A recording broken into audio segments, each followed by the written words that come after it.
ओम अज्ञानतिमिरान्धस्य ज्ञानाञ्जनशलाकया चक्षुरुन्मीलितं येन तस्मै श्रीगुरवे नमः। श्रीचैतन्यमनोभीष्टं स्थापितं येन भूतले स्वयं रूपः कदा मह्यं ददाति स्वपदान्तिकम्।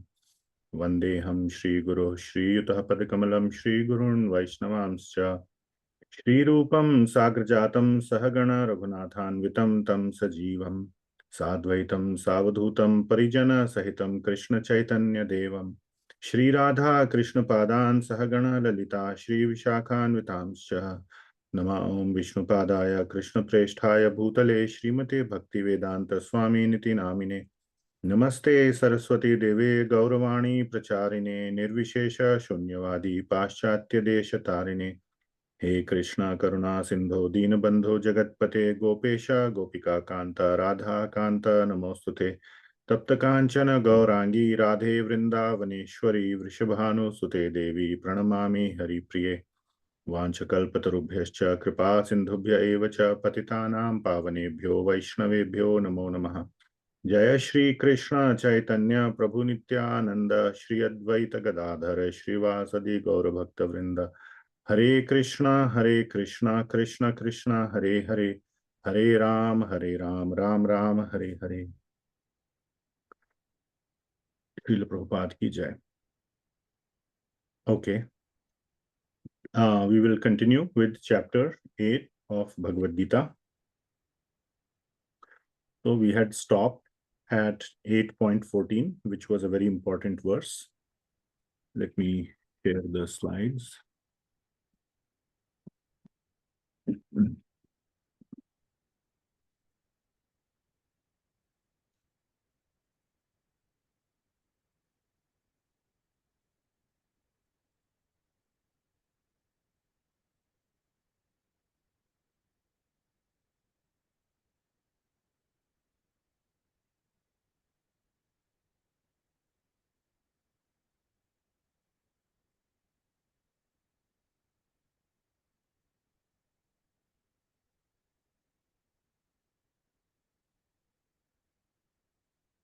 I think you can see the slides now.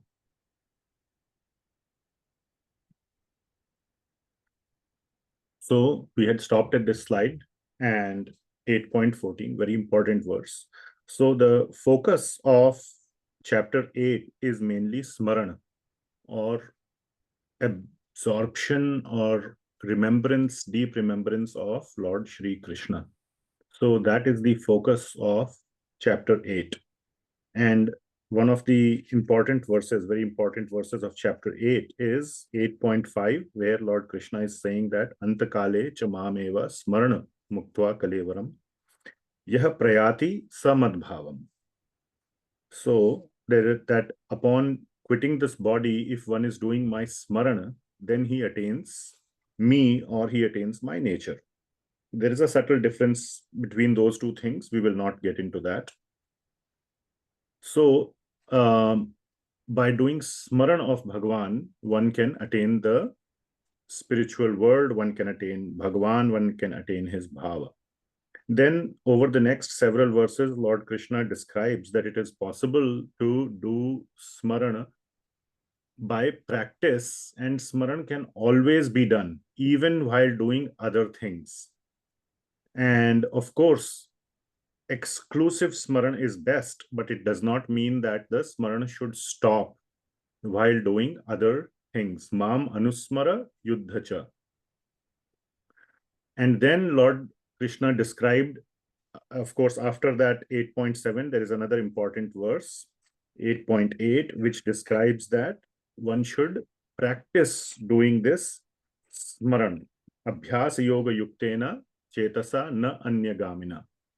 So right after saying that mam anusmara yuddhacha, do my smaran and fight, then he says that, and the next verse, chetasa na anyagamina, don't let your mind go anywhere else, and practice keeping your mind on me. So that is the best type of smarana, and we can practice doing that smarana. So there is a focused smarana, and then there is a smarana that we do, or remembrance that we do throughout the day. And then in 8.9 to 8.13, Lord Krishna is describing various ways of doing smaran. So we discussed last time about Nam, Gun, Roop, Leela, Smaran, various types, and we saw how those are present in these verses. And 8.14, Lord Krishna is describing that by doing his Smaran, by remembering him, Ananya Chetah Satatam Yo Mam Smarati Nityashah. So this word Smaran is coming again and again. Tasya aham sulabha partha. I am very easily attainable. Sulabha. Aham sulabha. I become very easy to obtain. For one who is nitya yuktasya, always engaged in this yoginaha, yoga, for such a yogi. So here in this chapter, all the references to yoga mean bhakti yoga, or yoga of smarana of Bhagavan, which is bhakti. Smarana is one of the 9 limbs of bhakti. Shravanam, Kirtanam, Vishnu, Smaranam. So that is this verse 8.15, that I am very easily attainable to such a devotee. So such a devotee easily attains Krishna. So that is where we had left off last time. Now let us go to the next verse.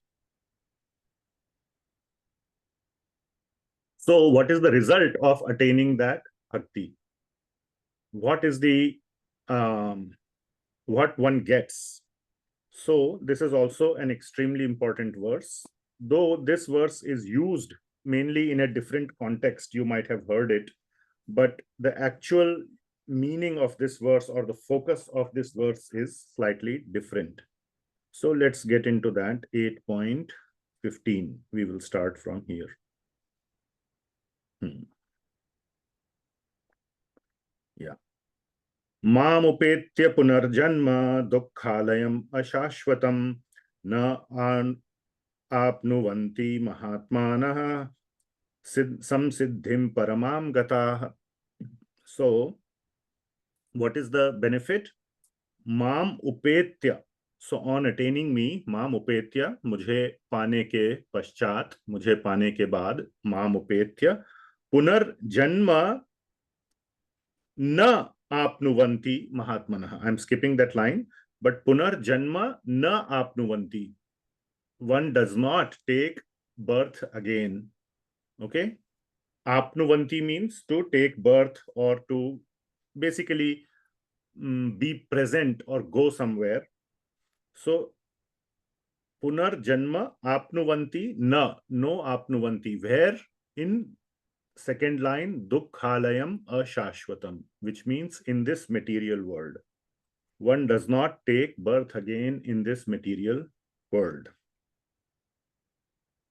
Okay, so that is what is being said. On attaining Krishna, one permanently stays with Krishna. One does not return na apnuvanti to this material world, which is dukkhalayam ashashvatam. So there are 2 properties of this material world which make it a very undesirable place to be. It is a place of misery, dukkhalaya. Alaya means a place which contains something, like pustakalaya, vidyalaya. Similarly, dukkhalaya, a place where dukkha is present, like in a library or pustakalaya, books are present. So dukkhalayam, and shashvat means permanent, ashashvat means temporary. So dukkhalayam, ashashvatam. So Lord Krishna is clearly saying that this material world has these 2 properties. Ultimately, there is dukkha.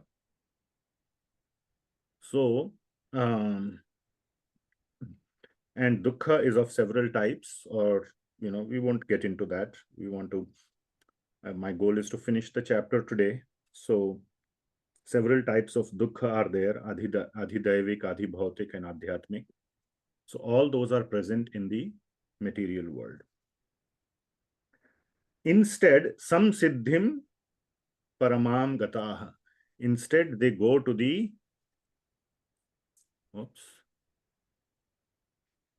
Instead, they go to the spiritual world, the supreme destination, Paramam Gataha.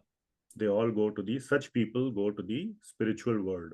And which people are being referred to here? Those people who are talked about in verse 14. Ananya chetah satatam, who have always meditated on me. Yo mam smarati nityashaha. So such people, some siddhim paramam gata, they reach the highest destination. They don't come back to this material world. Okay. Yeah. So everybody has experience of this material world being a dukkhalaya and a shashvat. A shashvat means a place of temporariness, but a place of temporary happiness. So there may be some happiness and then there is some suffering. So happiness never lasts. It is always elusive. You try to catch happiness, it seems that it is in your hands, and then it slips away. So that is the nature of the material world. Yeah.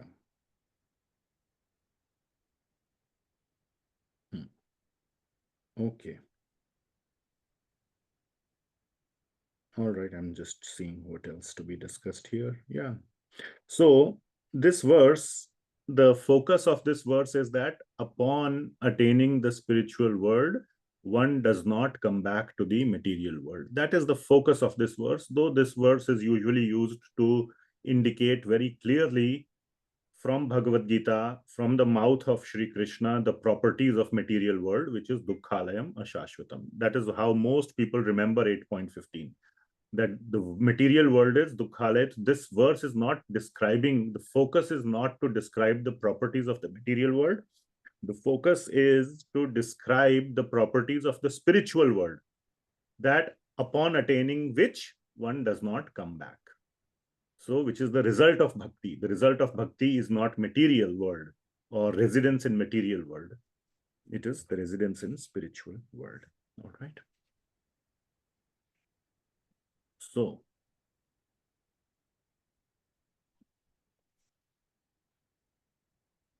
now, I don't remember if I discussed this in this class, in our Bhagavad Gita class, but I want to bring up this point that bhakti or this smarana of Bhagavan is, this whole discussion in this chapter is you do smaran in this life, and then after quitting this life, tyaktva deham punarjanma. So, or uh,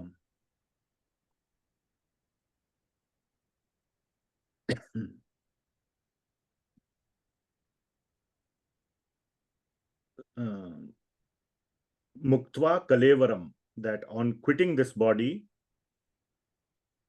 one does not come back to the material world, one goes to the spiritual world. So is it all about the next life? Is there happiness in this life or not as well?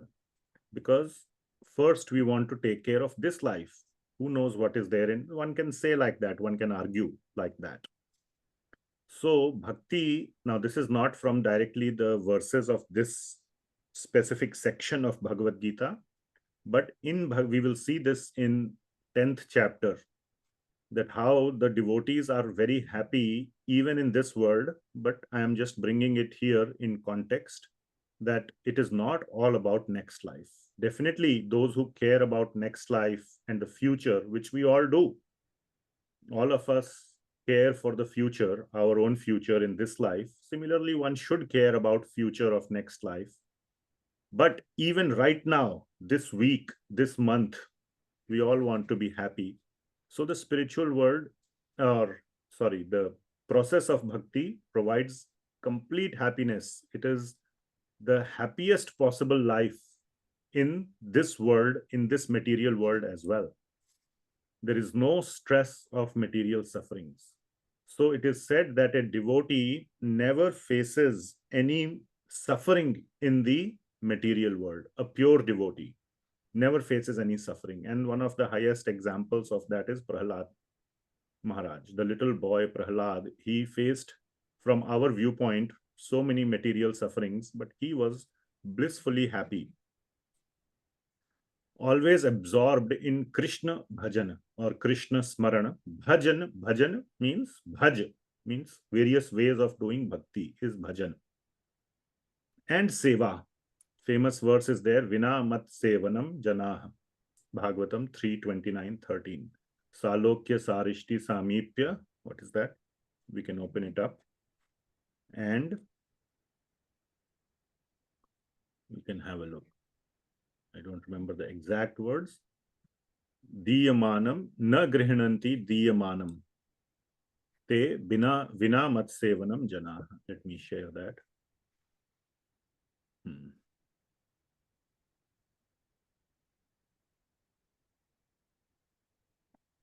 Bhagavatam 3:29-13, very another important verse which I urge everybody to memorize or at least fully understand. Salokya sarishti samipya sarupyam ekatvam apyuta diyamanam nah grihnanti vina mat sevanam janah. So Bhagavan is telling that even I give liberation of salokya sarishti samipya sarupya or the impersonal ekantika ekatvam liberation to a devotee, he does not accept it as long as my seva is not included in it. So for a devotee, my seva is more important than attaining liberation. And seva of Bhagavan is possible even in the material world. Therefore, a devotee is very happy in the material world. His desire is to serve the Lord, whether here or there, doesn't matter. So that is why the location or where he presently or where he is going to reside is immaterial. What is important is what he is doing, regardless of where he is residing. And therefore, in the material world also, if he is absorbed in Krishna bhajan and seva of Bhagavan or devotees, he is very happy. And therefore, he is happy in this life also. One does not have to go to next life to be happy. A devotee is happy even in this life. He's always in Krishna's protection, like Prahlad Maharaj. And some material pain may exist from our viewpoint. Again, Prahlad, lot of material pain was present. Nobody would want to be attempted to be murdered, especially by their own family members, in so many different ways. But a devotee is not, he does not feel the suffering out of it. He is still completely absorbed in Krishna bhajan and Krishna seva and Vaishnav seva. And all the material sufferings, pains are not there at all. He doesn't feel them at all. They are immaterial, they are irrelevant. So end of the day, that is what matters. And one is completely happy. There is this another very important verse from Srimad Bhagavatam, Tatte nukampam susamikshamano bhunjana evatma kritam vipakam. That one is always absorbed. Hridvag vapurbhir vidadham namaste. That is what he is absorbed in doing. That from his hridvag vapu, from his heart, words, and body, vidadham namaste, that he's always worshipping the Lord.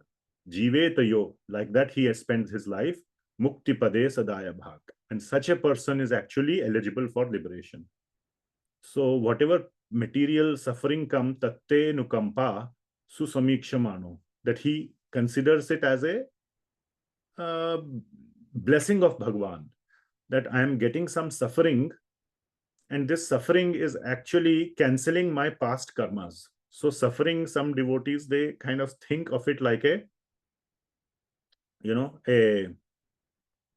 each, you have a loan, like a mortgage, each monthly premium you pay, you feel happy, okay, the loan has reduced. This month loan, I'm closer to being loan free. So like that, he is happy about it and he pays his little debt or his premiums for his past actions of taking on the loan, and he stays very, very happy. Now, there are so many stories of devotees, of great devotees. There is this whole series of Bhaktamaal and so many other books that describe the lives of devotees. Someday, hopefully, we will, find time to talk about them. And you can see that how the devotees have actually, devotees means not devotees like Prahlad Maharaj from millions of years ago, but devotees in present times, in the last few hundred years, very much whom we can relate to. They have also lived their life like that. And even today they are living, even in our contemporary times. So this is not some kind of a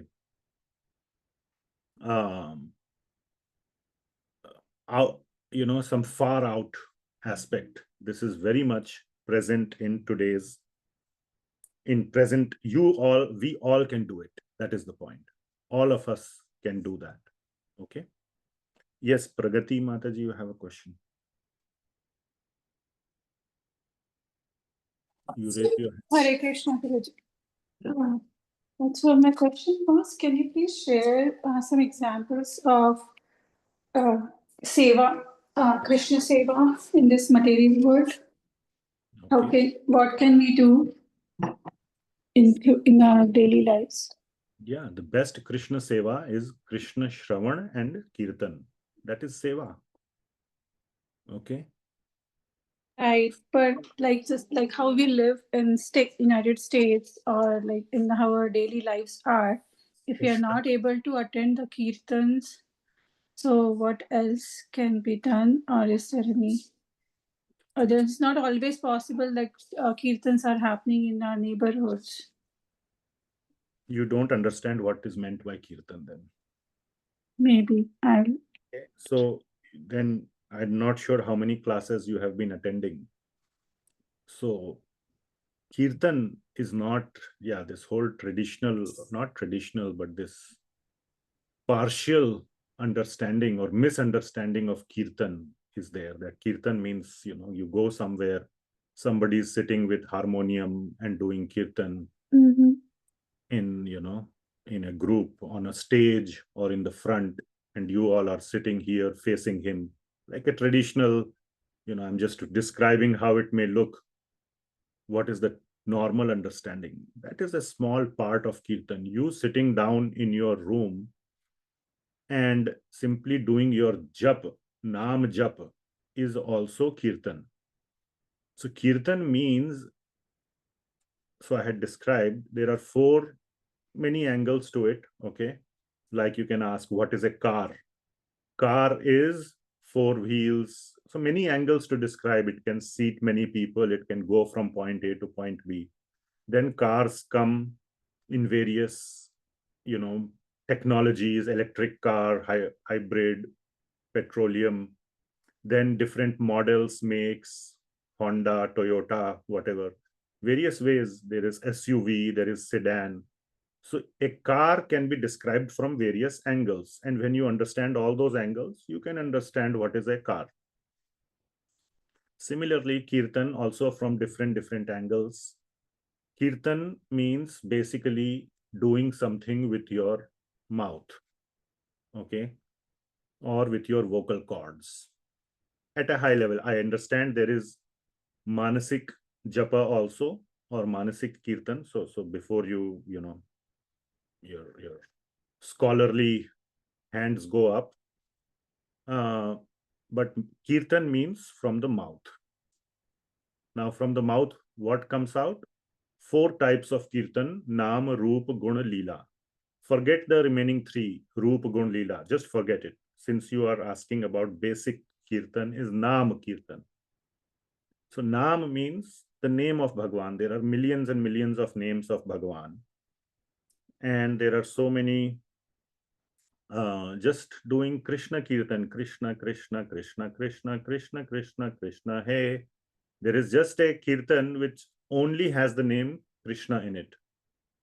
Okay, if one of you, Ram or somebody, can find out that verse from Chaitanya Charitamrita, which has that Krishna, Krishna, Krishna, Krishna, Krishna, Krishna, Krishna, hey, then you send me the verse number, I will show. or anybody else. Okay, so or the Hare Krishna Mahamantra. Very simple. Hare Krishna, Krishna Krishna, Hare Hare, Hare Rama, Rama Rama, Hare Hare. Now I added some tune to it. I am not a good singer. Or just chanting the mantra Hare Krishna, Krishna Krishna, Hare Hare, Hare Ram, Ram Ram, Hare Hare. Repeated chanting of the name of Bhagavan is also kirtan. So Nam Kirtan, that is kirtan. You can do it loudly, you can do it softly. Just softly means even in the middle of the night. Even when you wake up sometimes and you cannot go to sleep. It happens to me a lot. As you age, these problems begin that you cannot go back to sleep. So while lying in the bed, you don't have to be, all bathed with clean clothes. Even while lying in bed, you can start doing your japa very softly so that whoever is sleeping next to you doesn't get disturbed.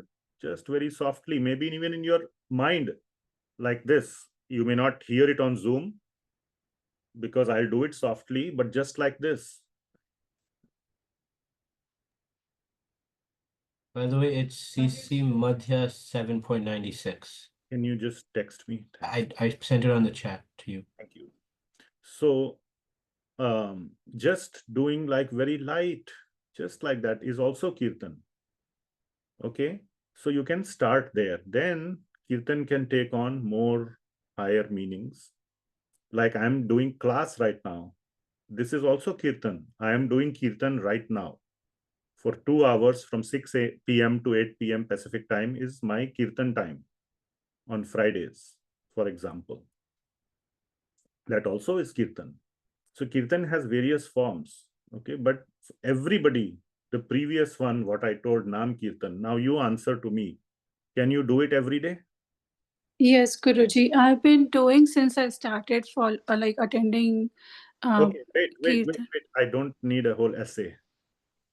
Mhm. I'm asking you, is it possible to do kirtan given this meaning of kirtan?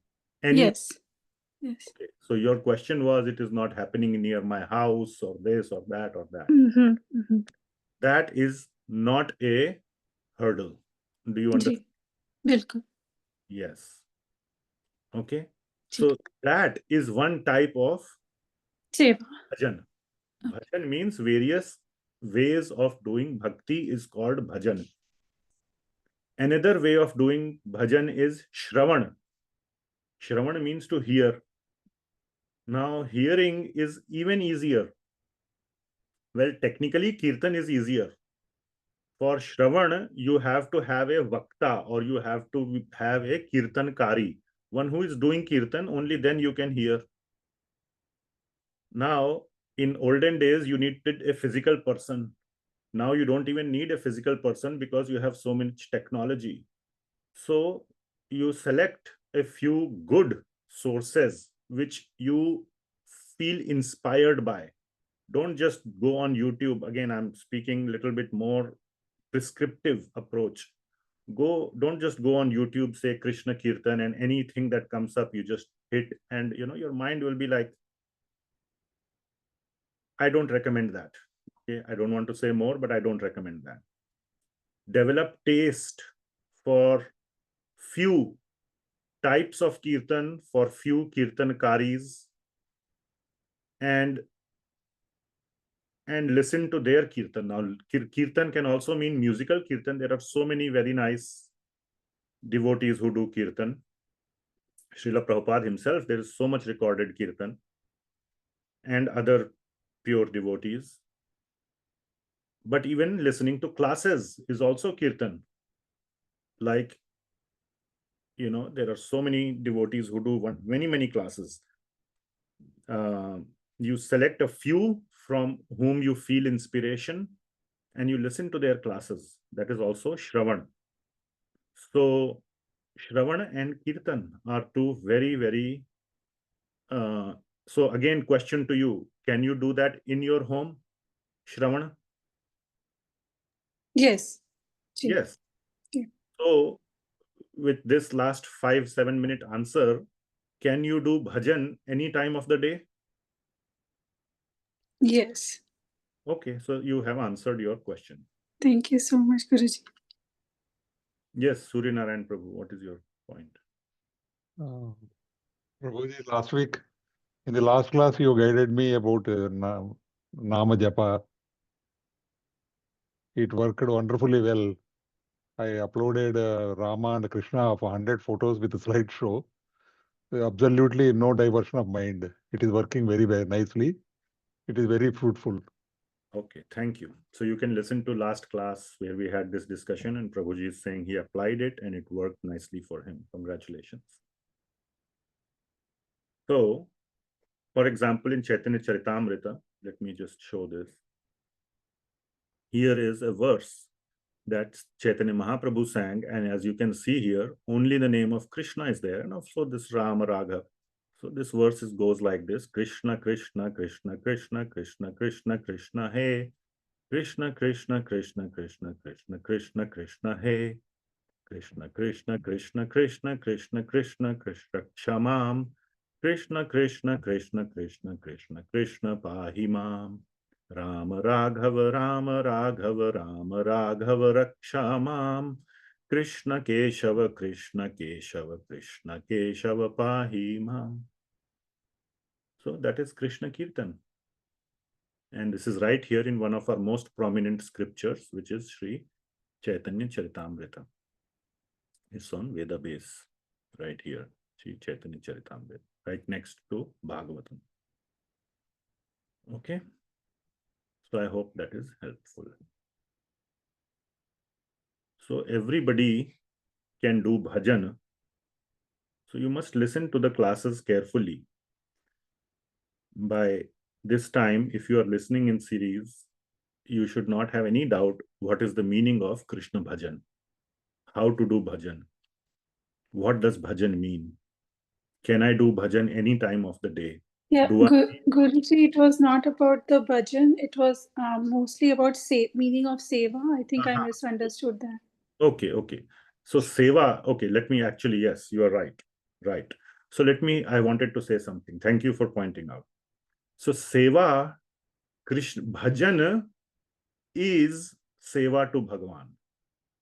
Okay. How do we understand that? We understand that Bhagavan is the greatest. He is Bhagavan. That is the meaning of Bhagavan. One who doesn't need anything else. He is self-sufficient. So, I don't know, is Elon Musk the richest person these days on earth? Maybe. You go to meet him. What can you take him that he lacks? Can you take a box of chocolates? Maybe he owns a chocolate factory. Okay. You want to take some flowers to him? Maybe he owns the whole flower garden. So it is very hard to think of something that you can take, which he will say, thank you. I really wanted this, or I was looking for this. Okay. Similarly, Bhagwan doesn't need anything. What is the meaning of seva? Technically, we do something that they like or that they feel happy with. We feel happy with obtaining things that we lack. So it is seva. Okay, like we give some dakshina to Guru. Guru is doing his bhajan or his prachar, and your dakshina, and he's not having any means. So we call seva by giving some dakshina to Guru. But Bhagwan is not like that. So the best thing that we can do to Bhagwan is to remember him. Just like even if a person is very rich, he always appreciates a phone call from his children.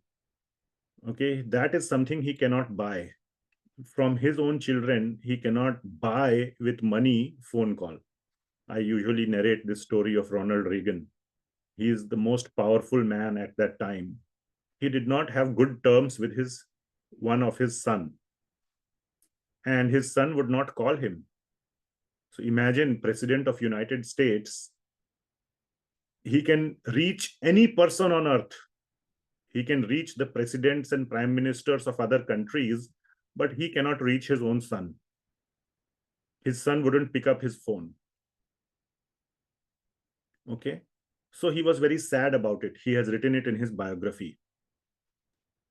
So Bhagwan, we also are like that.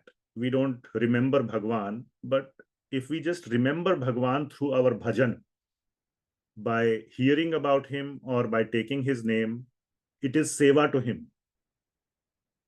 So that is the meaning of seva to Bhagwan. Or we serve Bhagwan's devotees. That's also something that makes Bhagwan very, very happy. When we serve the devotees of Bhagwan. So Bhagwan is not just interested in his own seva. He very much likes it, this kind of seva, bhajan.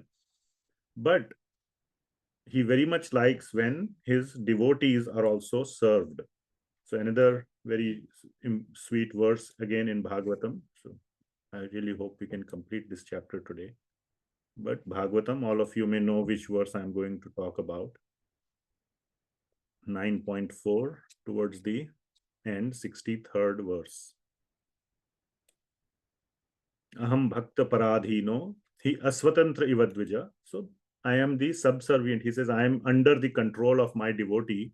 Sadhubhir grasta hridayo bhaktair bhakta jana priyaha. He says, what to speak of those who are my bhaktas, even those who are bhakta jana. Bhaktair bhakta jana means that devotees of my devotees are very dear to me. Okay, so serving Bhagwan's devotee is also another form of seva to Bhagwan. So I have now described so many ways of doing seva. But the seva that you can do alone, sitting in the home, is simply Shravan and Kirtan. But if you get an opportunity to actually serve Bhaktair Bhakta Jana, Bhaktas of Krishna Bhakta, of Krishna, you do their bhakti or you serve them, that is also very, very, very liked by Bhagwan. So that is why it is said that anytime you get an opportunity to serve the devotees of the Lord, do not let it go. Do not let it go. You have no idea how much power, how much potency is there in serving the devotees of the Lord. So these are many different ways in which you can do seva of Bhagwan. But always remember, the best seva or the starting point is Shravan and Kirtan. So don't forget that. All right. Okay. So enough. Okay. Next several verses. 8.16 is describing. So we discussed that material world is temporary. But the spiritual world is permanent. So then the question becomes, how temporary, just to show how temporary is the material world. Obviously, the answer is that it is very temporary, extremely temporary. And the description that is given is of the life of Brahmaji. Brahmaji lives for 311 trillion years. A very lucky human being may have a life of 100 years. Recently, Jimmy Carter passed away, one of the presidents of United States. He passed away at the age of 100. So that's a pretty good life, at least age-wise. I have not read his biography yet. It's on my to-do list. I like to read biographies and history. Anyway, so I'll figure out whether he was a happy man or what was the suffering in his life. Usually people document those things in their biographies. But anyway, he lived for 100 years. So one may think it's a very long life. Similarly, one may think that, oh, if I am a devata, demigod, I will have millions of years of life. Or Brahmaji the highest living entity in the material world has a life of 311 trillion years. Now, even that is temporary. Still, it is temporary. Okay, so life in material world is temporary because it comes to an end. And the longer one lives, so one may think that svarga or in Brahmaji has no suffering, or Indra or the devatas have no suffering. They lead a very happy life. But at least there is one suffering that it comes to an end. And I wanted to add that the longer and the happier the life is, the more heartbreaking it is to be told that now you have to leave it or give it up. If one is already suffering a lot, then they want to give it up. Like you may have seen in the case of some patients who are suffering from the disease. They are waiting, when I will die, it will be a relief. I have seen such people who, are waiting to leave their body because they cannot tolerate the suffering due to the disease or old age or whatever. But if you are healthy and you have everything is very perfect, then it is that much harder to give it up. And that is the case with the devatas, with the demigods. They have such a good life, and therefore it is much, much harder to give it up. And we will cover this in the let me see, in the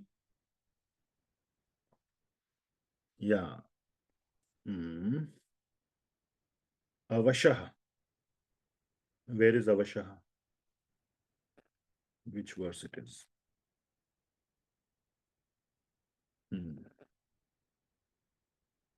I think. Ratragame avashah partha prabhavati aharagame. 19th verse, we will see this word avashah. Means helplessly. Like, you drag a person out and throw him away. Like a person who has not paid rent. Or, am I sharing the slides? No. No, Prabhuji.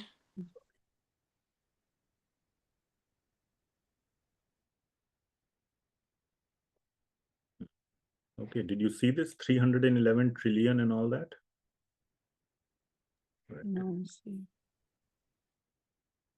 Sorry. Yeah.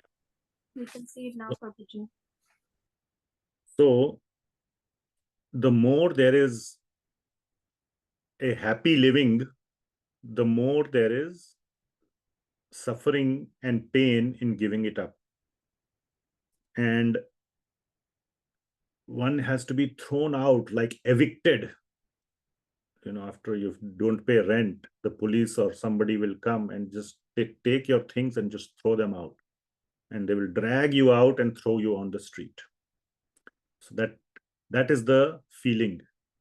And that happens because one has had a very long life of attachment to a happy and materially happy life. And that is what happens in svarga. In svarga, one has a very long life, no suffering during the life. There is only one suffering, it is said, that one is waiting for the day when one will be thrown out.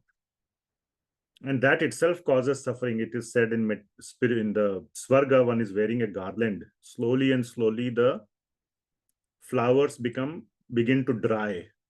And one is always checking one's garland, how dry my flowers are. Because when it becomes fully dry, then it means your time is up. You have to go.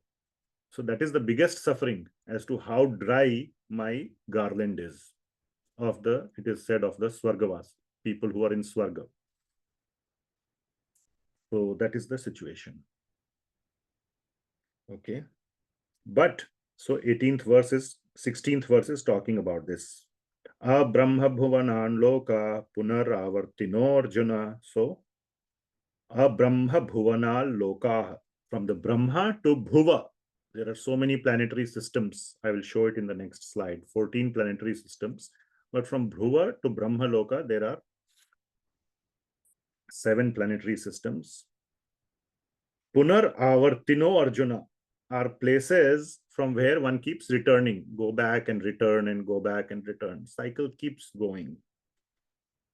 But the point of 16th verse is that Maam upethya tu kaunteya punarjanma na vidyate. Same point Krishna is emphasizing. But on attaining me, there is no return from there. So in this verse, he is specifically talking about permanent residence in the spiritual world. Okay. So Goloka Vrindavan is that place where, and this will come in the next few verses. Yeah.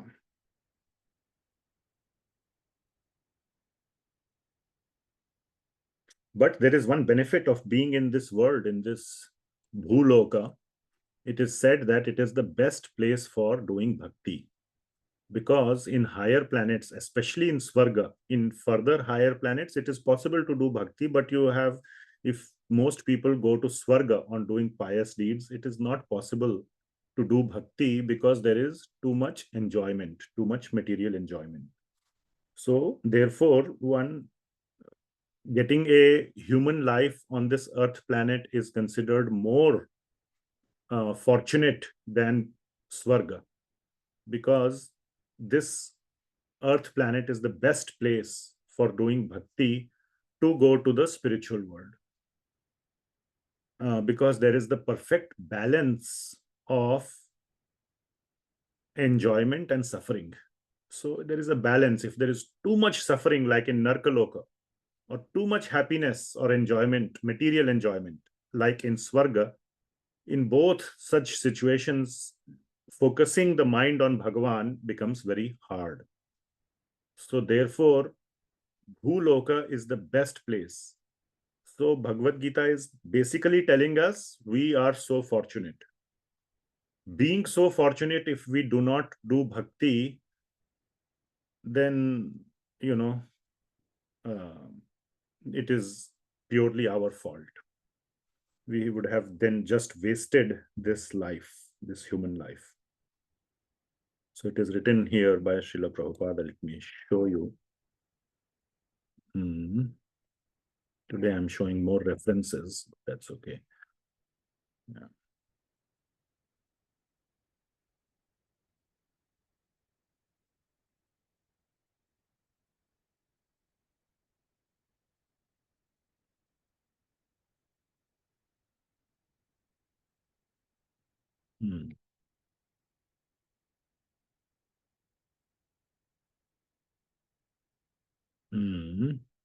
One second.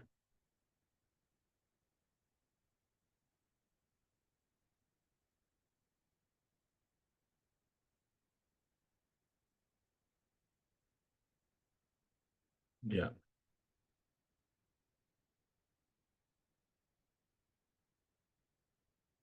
Therefore, this is the best place among all places in the universe, because one is able to do his bhakti on this, in this material world.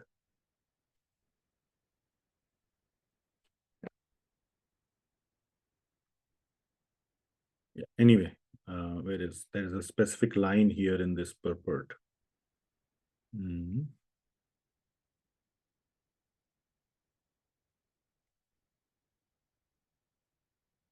I can't find it right now. Anyway, it's okay.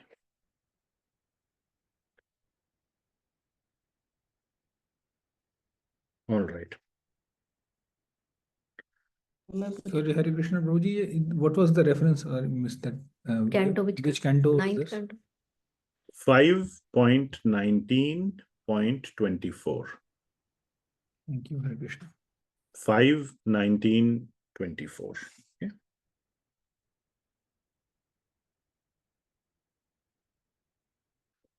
All right. So again, the point is that the entire material world, whether it is svarga or Brahmaloka or the life of Indra or demigod, devata, or even Brahma, all that, don't think that if I was a devata, I would be happier. You would actually be less happy when you would be thrown out. So better is to aim for the spiritual world, or better is to aim for bhakti. And at that point, regardless of where you are, whether you are in bhuloka or narkaloka or svargaloka or brahmaloka or Vaikuntha, it is no different. You will be blissfully engaged in Sewa or Bhajan. Okay. All right, so this chart is showing a little bit of the cosmic time scale. So I have this chart, I think, in one of the links on the website, gitapdx.com. That is my website. And there it's simple website, but there's a folder called useful links. You can go navigate that. You will find this poster there. Anyway, so the purpose of this is to show the cosmic time scales of the material universe. That, what happening? One sec. Yeah. That even such a long life of Brahma, which is shown in the previous, in this material world, there are all these planetary systems that are shown. And as we go up, the lifespan keeps increasing. In that situation, also, it is temporary. And one is helplessly removed from that material planet. So that is what is being shown here. And these verses are showing, one second, here I said this thing, the utter futility of material life. So these verses are trying to show how futile, how useless is material life, regardless of how long it is. So how long it is really very long. So let us see how long it is. That is what is being described here by Krishna. Sahasra yuga paryantam aharyad brahmano viduhu ratrim yuga sahasrantam te ahoratra vido janah. So what is being described is that Sahasra yuga paryantam, 1000 yugas, aharyad brahmano viduhu, is known as 1 day of Brahmaji. So if you just want to understand this, 1 yuga cycle consists of 4 yugas, starting from Satyuga, Treta Yuga, Dwapar Yuga, and Kali Yuga. Kali Yuga duration is 432,000 years. Okay, 432,000 or 4,32,000 years is Kali Yuga. Double of that, which will be about 864,000 years, is Dwapar Yuga. Triple of Kali Yuga is Treta Yuga, and 4 times of Kali Yuga is Satyuga. So Satyuga is the longest. So one can understand in the system created by Bhagavan, the happier or the good times are longer. Kali Yuga is the shortest. If you add up these 4, you will see Kali Yuga is only 10%. Okay, Kali Yuga is 10%, Dwapar is 20%, Treta is 30%, and Satyuga is 40%. If you add all of these, 40 plus 30 plus 20 plus 10, it comes to 100%. So 4.3 million years is 1 yuga. So you can do the math. 4.3 million years is 1 yuga. 1,000 yugas. So 4.3 million multiplied by 1,000 means you just convert million to billion. It becomes multiplication by 1,000. So 4.3 billion is 1 day of Brahmaji.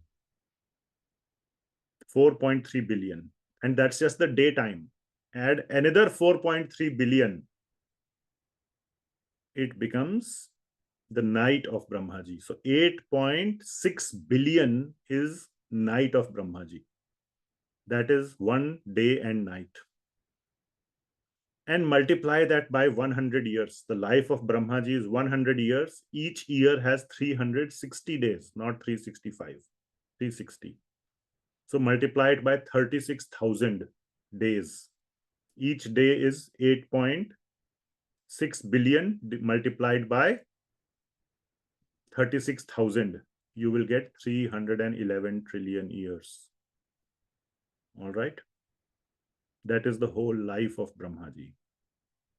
So that is what is being described here, is 1 day of Brahma. Ratrim yuga sahasrantam, and same, that 1,000 yugas, that duration is 1 night of Brahmaji.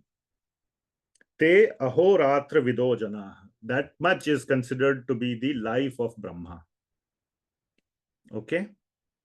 The entire life of Brahma is, or sorry, 1 day and night of Brahma.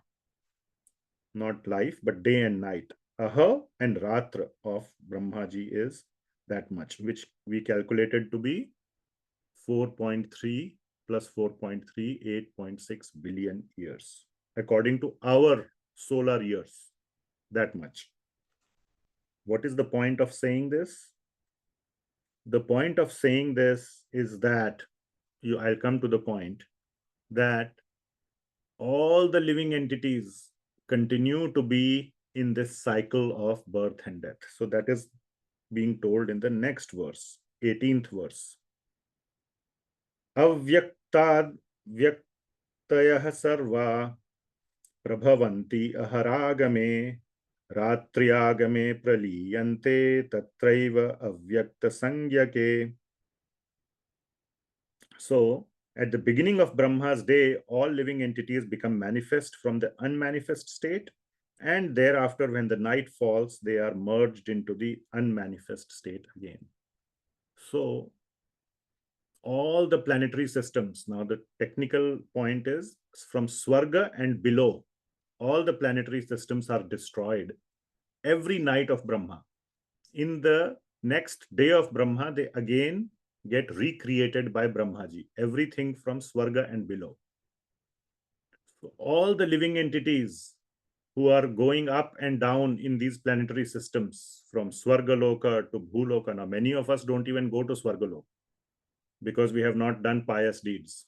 Okay, to go to svargaloka is very, very high bar. So let us say even those who go to svargaloka, they also keep rotating in this cycle. Many of us just rotate between the bhuloka, the earth planet, and the lower planets, because we are mainly sinful. But anyway, this rotation keeps going on forever. And during the avyakta state, during the night state, when all these are destroyed, one goes and lives. The living entity doesn't automatically go to Vaikuntha or somewhere else. One goes, and the living entity, the jiva, without the material body, there is no material world. So where is the question of material body? Or at least there is no material world below Svarga Loka and below. The jiva goes and resides in the body of Brahma. And on the next morning, it comes out again in one of the lokas, depending on his past karma, past guna and karma. He takes birth in the appropriate place in the material world again. And this cycle continues. So even though the material world, the point is, even though the material world is there or not there, the cycle of the jiva continues. It does not matter that material world is there or not. Okay, that is the point.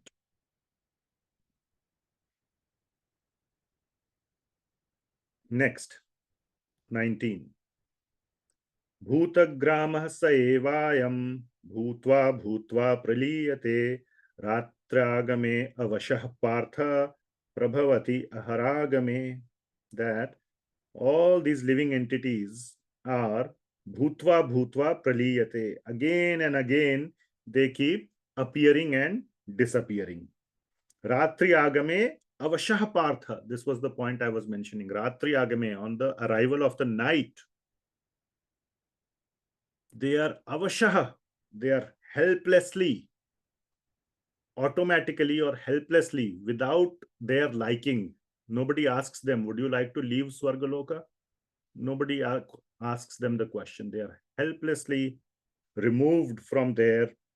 And then on the next day, they take birth again in a new body in some other place. Okay. So that is the understanding of these verses up to 19. Yeah. So, and the jivas, and this is not mentioned here in Bhagavad Gita's verses, but after Brahmaji's life is over, 311 trillion years, when the life of Brahmaji is over, then the jivas go and into the body of Mahavishnu in the material world, and then come back again in a different universe where there is different Brahmaji. So every universe has a chief controller or a chief creator called Brahmaji. And every universe has a different Brahmaji. So one takes birth in a different material universe. So not just at the end of each day of Brahma, but after the end of life of Brahma, the living entity still continues to be in the material world. That is the point. That the continuation of the living entity of the jiva in the material world is there, or is occurs, keeps occurring regardless of the life of Brahma or the presence of a specific material universe or not. The jiva continues his lifespan forever. Unless, of course, he is able to go back to the material world, to the spiritual world. Okay? So that is the point of these verses till 8.19. And that is exactly what will be said now. But in the spiritual world, what is the spiritual world and how one can go? These are the three very important verses of 8th chapter, 20, 21, and 22, which are describing the properties or the nature of the spiritual world and how to go there. And no surprises there. So let's look at 20 to 22. Parastasmat tu bhavo anyo. So you can directly see the word tu. What did I tell? Tu means important verse. Tu means but. Okay. So far, Lord Krishna has described the temporariness or the futility of trying to find happiness in the material world. It is dukkhalayam.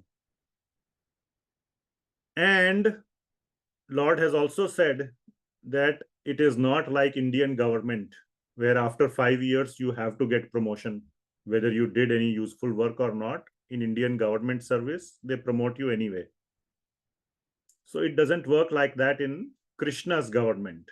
You actually have to make spiritual progress to get promotion to spiritual world. Okay. So you continue to be in the material world forever. But the point is, if you do bhakti of Krishna, you can go to the spiritual world. That is the but which we see here. Okay. Parastasmat tu bhavo anyo. But beyond this material world, there is a bhavo anyo. So this spiritual world is described as a bhava. So it's not a physical place. Spiritual is not a material place. So the word that is used to describe its nature is a bhava. Okay, we cannot understand what is a spiritual world, just like we cannot understand what is the fourth dimension. Nobody can describe what is the fourth dimension. Similarly, to describe spiritual world in material words is not possible. So, but Krishna is saying, but there is another bhava, another realm of existence. And he is putting some words to it, giving some properties of it. That avyakto avyaktat sanatanaha. It is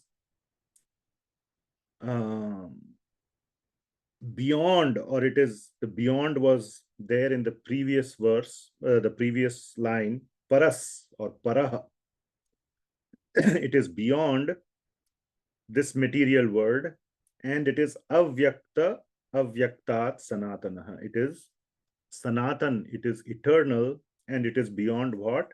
The manifest and the unmanifest. This whole vyakta and avyakta was described earlier, that the living entity becomes manifest and unmanifest. This whole cycle of the living entity and the material world, beyond all this khichdi, beyond all this up and down, up and down, up and down, beyond all this hodgepodge, beyond all this, there is a something else, anya bhava.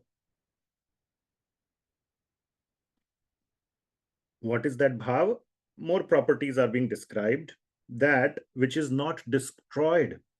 Yaha sa sarveshu bhuteshu nashyatsu na vinashyati. That when this whole material world is destroyed, sarveshu bhuteshu nashyatsu. When this whole place of the living entities, when everything is destroyed, na vinashyati, that place doesn't get destroyed, because that was the focus of the previous verses, to show the temporariness of the material world. One day of Brahma, and then there is destruction in the night. Next day again, there is construction. One takes birth. So that whole process of construction and destruction was described in the previous verse. In that contrast, Lord Krishna is saying, this other place doesn't get destroyed, is not subject to this continuous cycle of destruction and reconstruction. So that is what is being said in the 20th verse. So it is also a property of the material world. So properties are, it is beyond the material world. That's what we said. That it is paras, it is paraha to this material world. It is eternal, sanatana, never destroyed, also na vinashyati. So those two things have been described so far. And more properties are being described in the next verse. Avyakto akshara iti yuktas tamahu paramam gatim yam prapya na nivartante tadhama paramam mama. Avyakta, it is also called avyakta, or which cannot be perceived from the material eyes. Avyakta, and it is akshara, it is infallible. Akshara. Kshara means one which is fallible or material. Akshara means spiritual. It is said to be akshara and avyakta, and it is called paramam gatim. Tam ahuhu paramam gatim. It's the topmost destination. Yam prapya na nivartante, from which upon attaining, yam prapya, once you attain it, na nivartante, there is no coming back. There is no coming back. And what is that place? My dham. Tad dham paramam mama. It is my dham. So that's what I have said at the top here. It's a very clear statement that that place that topmost destination, which is being said in this verse, tam ahuhu paramam gatim, is tad dhama paramam mama. That is my dhama. On going there, nobody returns. Yam prapya na nivartante. It is avyakta. It is akshara. It is na vinashyati. And it is separate from the material world. Bhavo anyo. It's not anywhere within the material world. From Brahma Loka all the way to the bottommost. It's not any of these. So it is somewhere else, anya. So all these things are being clearly said in Bhagavad Gita. It cannot be more clear. So this is describing the topmost destination.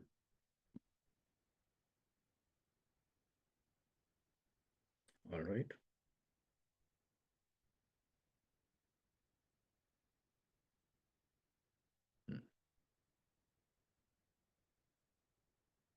Yeah. Okay. Then how to reach there? Okay, whose dham is it? My dham, paramam mama, tad dhama paramam mama. And it is called as Goloka dham. The spiritual world has many, just like the material world has many unlimited number of universes, first of all, not just one, but unlimited. And each universe has so many planets. Bhuloka, Bhuvarloka, Svargaloka, Maharloka, Janaloka, Tapaloka, and Brahmaloka. And then below also so many lokas, Sutala, Patala, etc. Similarly, in the spiritual world, there are many Vaikuntha planets, and among them, the topmost planet, as per Gaudiya Vaishnav Siddhant, is Golok Dham or Golok Vrindavan Dham. So that is Krishna's abode. That is shown here in this chart. Here. So this is the material world below. So many universes. One universe is shown. Then the spiritual world is shown. And if you keep going up, that is Golok Dham at the top. Okay. This is as per Gaudiya Vaishnava Siddhanta.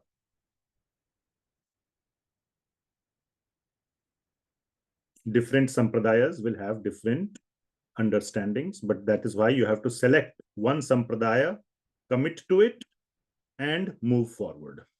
Okay, this is also mind-boggling. How can different sampradayas have different understandings of spiritual world? Okay, isn't there like one reality? So one thing you have to understand in spiritual life is that anything spiritual does not behave like material. In material, we are so attached to one reality. Okay, if this pencil is white, iPad pencil, you ask anybody in the material world, whether he is African, American, Indian, Japanese, Chinese, Hindu, Muslim, whatever, they will all say it is white. This is the one reality. It is not like Hindu will say it is white and Muslim will say it is black. So we are attached, we are programmed to that singular reality in material world. But spiritual world has multiple realities. This fact is also not digestible. It's very hard to digest. And a point, we will see one point where Krishna will say this. In fact, in the next verse itself, he will say this. But that's how. So you have to make, so don't ask me questions. But how? But yes, you said it, but how to understand? Well, I said it, it's not. There is no one single reality. No, Prabhuji, but how to, no, but. The only answer to those buts will be, because our mind just cannot accept. It's even today, even though I'm saying, I also feel that I don't understand it myself. The only way to understand is through bhakti. You do bhakti and it will be revealed to you in ways that you cannot imagine. Okay? That would be the answer to the question. But how to understand the concept of multiple realities? I cannot explain. Only Krishna can explain, and to make Krishna explain it to you, do his bhakti. That would be the answer. Okay, so the next verse is going to describe who gets to go there or how to get there. What is the qualification to go there? And I have said that it is only his exclusive devotees can go to that highest dham. Otherwise, they can still go to spiritual world, but not the paramam gataha, or the topmost place in the entire creation, which is Golok Dham. Again, according to Gaudiya Vaishnav Siddhanta, the Golok Dham is the highest, the topmost, and one cannot go there without Ananya Krishna Bhakti. So that is exactly what is said here. Purushah sah parah partha bhaktya labhyastvananyaya yasyantah sthani bhutani yena sarvamidam tatam. So Purushah sah parah partha, that supreme person, which has already been established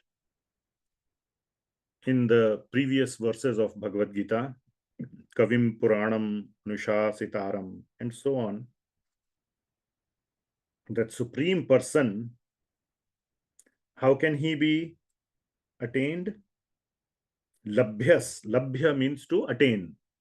Labh hona. Labh means to attain, to get. How can he be gotten?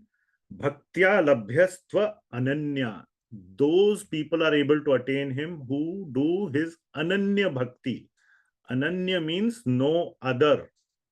Anya, no other bhakti but his. So exclusive bhakti of Bhagavan Krishna. Bhaktya labhyastvananya. And also who have this understanding, or by bhakti one gets this understanding that yasyantah sthani bhutani. Now here comes the paradox. The bhakti makes one understand this paradox. What is the paradox?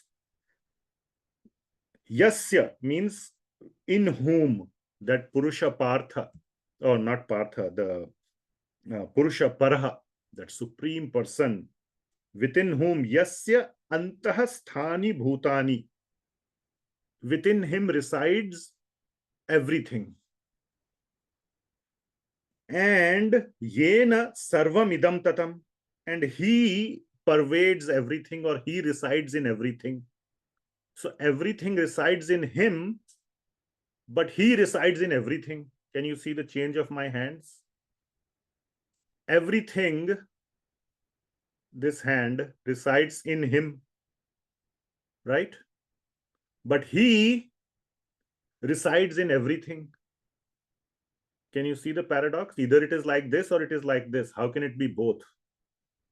Can anybody do the hands both like this and this at the same time? Try it. Can you do? I cannot do. Right? That is material world. It is either it is like this or like this. But Bhagavan is saying, yasyantah sthani bhutani, that everything resides in him and he pervades everything, which means he goes inside everything. Both. So by bhakti, it is understandable. The Supreme Personality of Godhead, who is greater than all, the Purusha Paraha, the greater than all, is attainable by unalloyed devotion, labhyas, by ananya bhaktya.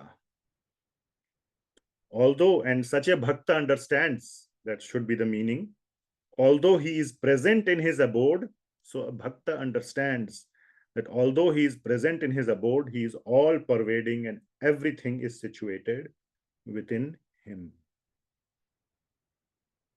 So by bhakti, one can understand this. And therefore, a bhakta, another understanding of this meaning that Bhagavan, one is inside Bhagavan and Bhagavan is inside everything.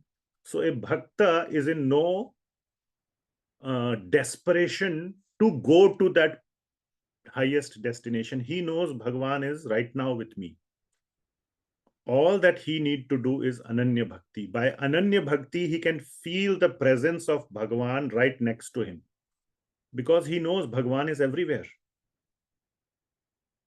And by the level of his bhakti, Bhagavan can sometimes appear in front of him directly. Directly, Bhagavan can appear in front of him. Like Srila Prabhupada had one darshan of Bhagavan Krishna. Bhagavan Krishna actually appeared before Srila Prabhupada, it is said. And similarly, Bhagavan Krishna has appeared before so many pure devotees in the past. Just past means I am not talking million years ago, like Prahlad and Narsinghadev appeared before him from the pillar. The pillar broke and Narsingh, not like that, just 100 or 50, 200, 300 years ago. So many devotees are there who have directly seen Bhagavan. Again, Bhaktamaal and so many other places one can see.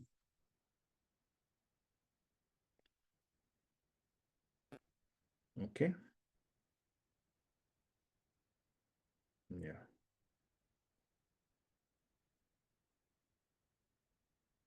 So Ananya Bhakti. By Ananya Bhakti, one can understand. All right. Now comes a slightly different section, 23 to 26. What happens to the others? So we have been discussing about devotees, but there are others also who were discussed. Remember in 7th chapter, there were other categories of devotees who were discussed. And also those who are not Ananya Bhaktas, who are doing some other kind of yoga, like Jnana Yoga or Dhyana Yoga, or maybe they are somewhere in between Jnana and mixed with Bhakti, Jnana Mishra Bhakti, or what is known as Dhyana Mishra or Yoga Mishra Bhakti. Okay. So there are these other forms of bhakti where there is not Ananya Bhakti. See, Ananya Bhakti was stressed in the previous verse. Bhaktya labhyastva ananya. So there are others who do some other practices which are other than Ananya Bhakti. What happens to them? That is the question. So in these 4 verses, 23, 24, 25, and 26, their destination is described. So earlier also their destination was already described. Where do the Jnana Yogis go? So the Jnana Yogis go to the Brahman or to Brahma Jyoti. So that is where they go. And that is what is going to be mentioned. And some points are going to be mentioned. So this is little technical section. If you don't fully understand, that's okay. The main point is going to come after that. All right. So let us read these verses and see what it is saying, and then I will explain. So let's read 4 verses together. Or I am going to read basically. Yatra kale tvanavrittim avrittim chaiva yoginaha prayata yanti tam kalam vakshyami bharatarshabha. That yatra kale tva anavrittim, at which time there is anavritti. That means for the, now this is being talked about non-Ananya Bhaktas. Okay, please remember. This section is about non-Ananya Bhaktas. Okay. So at which time they come back, avrittim chaiva yoginaha, by their yoga, or those yogis when they avritti, when they do come back. So there are certain things. Prayata yanti tam kalam. At what time they departed, they died, or they left their body. Vakshami bharatarshavan. All this technology, or all this, science, or all this rules, I will explain now. Vakshami. Krishna is telling Bharatarshabha to Arjuna. Okay. Agnir Jyotir Aha Shukla. This is number 24. All of you have your Bhagavad Gita? Yes, show me. Come on. Okay, very good. Good. Agnir Jyotir Aha Shukla Shanmasa Uttarayanam Tatra Prayata Gachanti Brahma Brahma Vido Janah. So this verse is talking about the Brahma Vidah, those who have attained perfection through Jnana, Brahma Vido, which means they know about Brahman. Okay, so this verse is talking about those who have attained perfection through Jnana Yoga, and this includes Jnana Yoga, or the advanced stages, that entire spectrum of Jnana Yoga which we had discussed, starting from Nishkama Karma Yoga to Jnana to Dhyana, all those things. Okay. So it is talking about the Jnanis, basically, at a high level. So when they pass away during the Uttarayana month, they attain Brahman. That is what is being said. So the translation given by Srila Prabhupada is, those who know the Supreme Brahman, attain that Supreme. So first you have to know. So please understand this verse, many people misinterpret or misunderstand as any Tom, Dick and Harry. Tom, Dick and Harry, you understand? It's, I don't know, it's an old English. Maybe it's archaic English.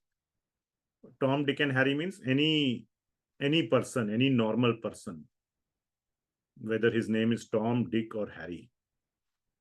So any person. So any person, if he passes away in Uttarayana, Uttarayana? In northern hemisphere, the summer months are known as Uttarayana. Basically, those 6 months when the sun is not directly going around the equator like this, because from science we know that the earth is tilted by how many degrees? 45 degrees? No. 23 and a half. That is the tilt of the axis. Anyway, that is modern science. We have that understanding. But the point is, because of this, the earth keeps going like this. For you all must have studied in your middle school science. From the earth's perspective, the sun appears to be more in the northern hemisphere for 6 months. And in the southern hemisphere, during the northern winter months, the sun is in the southern hemisphere. That is why it is known as Dakshinayan. So anyway, that is what these words are being used. So the misunderstanding is, any Tom, Dick and Harry, if he passes away during the Uttarayana months, which means the summer months of the northern hemisphere, will go to Brahman. Are? Very easy.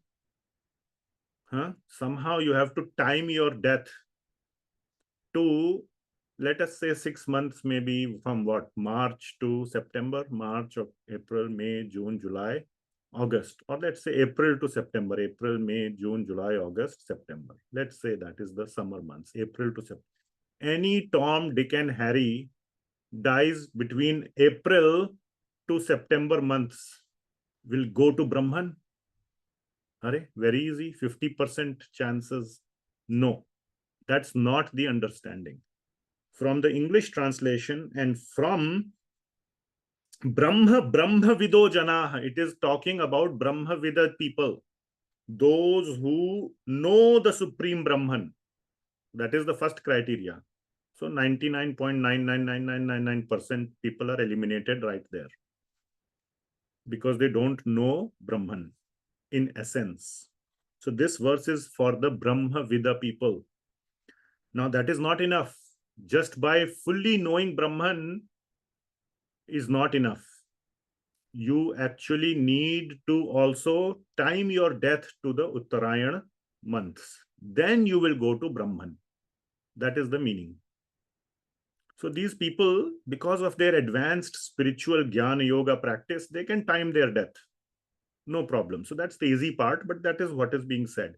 That those who have performed this Jnana Yoga, the basic meaning of this verse is the following. Those who performed Jnana Yoga go to Brahman.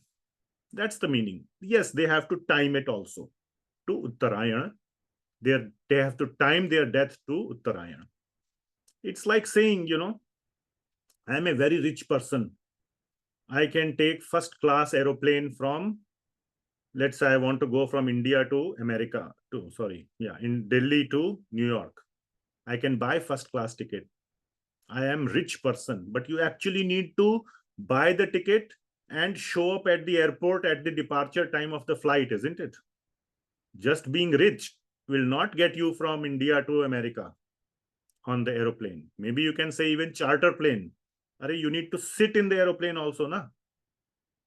So you have to go and actually sit, which means they have to, that's the meaning. You have to time your death according to Uttarayana, even though you have attained the eligibility. You have worked hard to become rich, but now you need to go to the airport and sit in the plane at the departure time. Then you can go. That is how to understand this verse. Okay? It's not like anybody who reaches airport can sit in the aeroplane. No. Not anybody can sit in the aeroplane. You have to have the eligibility, the money to buy the ticket. To get the money, you have to work hard to earn the money. Then you can buy the ticket. Then you can sit in the aeroplane. All right. So this verse is misunderstood by many people as if there is a very easy way to go to Brahman. Just die from April to September months. No, sorry, it's not that easy. That is the point. Yes, Ramakant Prabhu, you have a question? Hare Krishna, Guruji. Actually, I'm confused. Where is the Agni Jyoti Rah Shukla Tramasa Uttarayanam Tat Prayata Gachanti Brahma Vidojana? There's no either condition. But in the translation, it is written that either of one. Either Agni, either Jyoti, or either Shukla Khadmasa Uttarayan. So, I think that this is inclusive of all.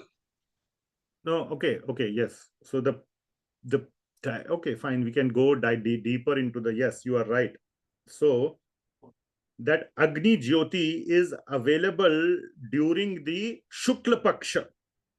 Okay, so that is why it is written that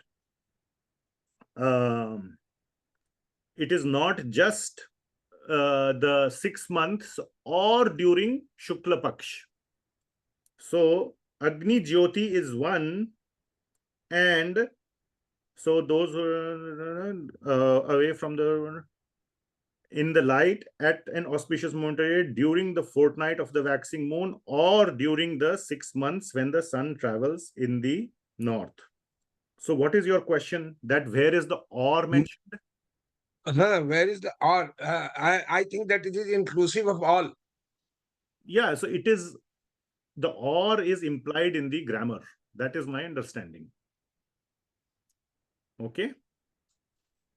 So the point basically is, so yes, I did not, so it is the 6 Shanmasa Uttarayanam, the 6 months of Uttarayana, or during the Shukla Paksha of the moon.